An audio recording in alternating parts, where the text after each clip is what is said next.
Okay, so I don't know how long this will go. I think I start all my videos off as the same way.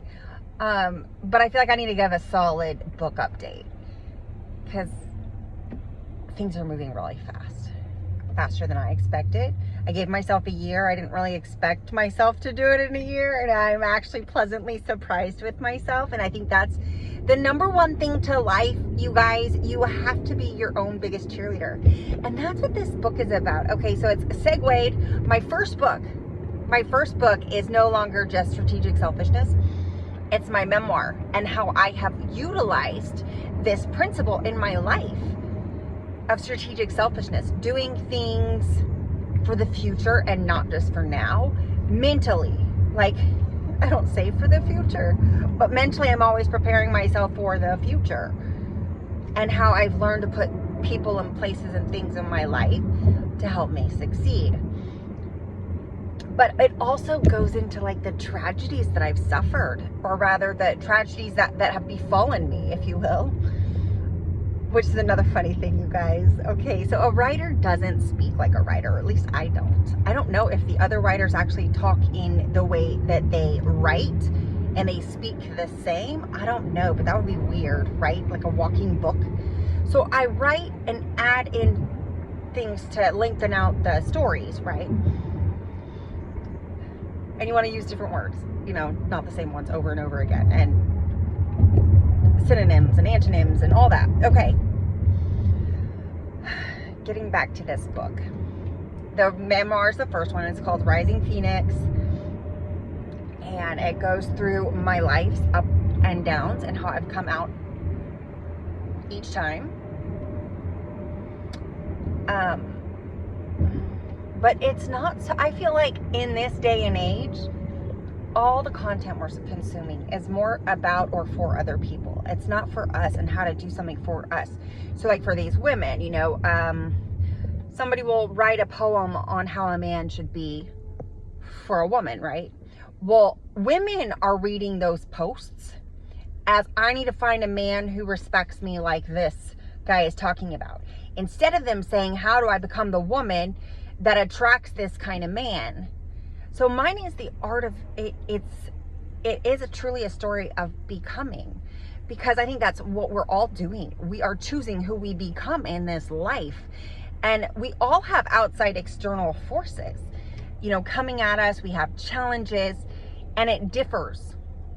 You know, not everyone's challenges are the same, but it's still a challenge for somebody, and it's still difficult for somebody. And every day I'm grateful for my challenges, and that they're not any bigger than they are, because my challenges are enough for me. And when I hear about another person's challenges, I'm like, oh dear God, I'm glad that's not me.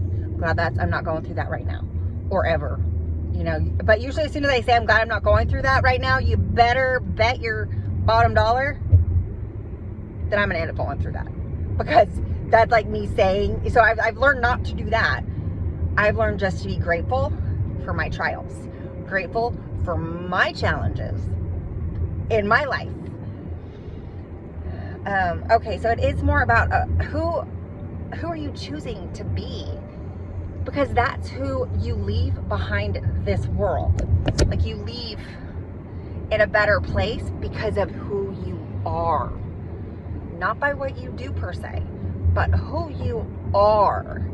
Because you could have, you know, been the number one most successful person on planet Earth, and your success dies with you. Your kids don't feel it because you didn't teach them how to be successful. You just taught them that you got successful, and so they needed to just somehow get successful. There was no watching you fail, you know. I don't know, I'm getting off tangent now. But yes, it's a book on becoming, on what you can do. And it goes, so it weaves, you guys, out of this book, there's also going to be 7 teaser books. This is what I'm toying with now. Okay, if you know me at all, I don't do things small. I'm one of those that I shoot for the stars, land among the moon, or shoot for the moon, land amongst the stars person, okay? So I dream really big, really big. And somehow, some way, it always works out in a way that is better than I thought, like this book. So here's some more ideas I've been toying with, because there's 7 deadly sins, right? And I'm toying with having a book on strategically selfishness, on how to overcome that sin, or use that sin for your betterment, or for, you know, entertaining, something like that.